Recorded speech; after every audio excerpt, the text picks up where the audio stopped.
மாசத்துல ஒரு நாள் செய்யற இந்த பாவக்காயை இனிமே வாரத்துக்கு ஒரு தடவை செய்ய ஆரம்பிச்சிருவீங்க. இந்த மாதிரி பாவக்காய் குழம்பு செஞ்சீங்கன்னா 1/4 கிலோ அளவுள்ள பாவக்காயை கட் பண்ணி வச்சிருக்கேன். கடாயில ஒரு டேபிள் ஸ்பூன் எள்ளு, ஒரு வரமிளகாய், ஒரு டீஸ்பூன் ஜீரகத்தையும் போட்டு வாசனை வர வறுத்துக்கோங்க. உங்க காரத்துக்கு ஏற்ப வரமிளகாயை எக்ஸ்ட்ரா சேர்த்துக்கலாம். தண்ணி எதுவும் ஊத்தாம பவுடரா அரைச்சு வச்சுக்கோங்க. கடாயில 2 டேபிள் ஸ்பூன் எண்ணெய் ஊத்தி நம்ம கட் பண்ணி வச்சிருந்த பாவக்காயை நல்லா வதக்கிட்டு தனியா எடுத்து வச்சிடுங்க.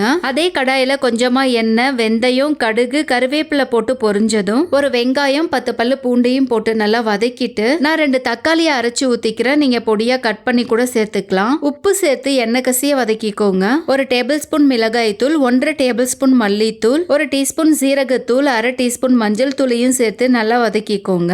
நாம வதக்கி வச்சிருந்த பாவக்காய், வறுத்து அரைச்ச எள்ளு பொடியும் போட்டு ஒரு லெமன் சைஸ் அளவு புளிக்கரைசல் தண்ணியும் ஊத்தி கொஞ்சமா தண்ணி ஊத்தி கொதிக்க விடுங்க.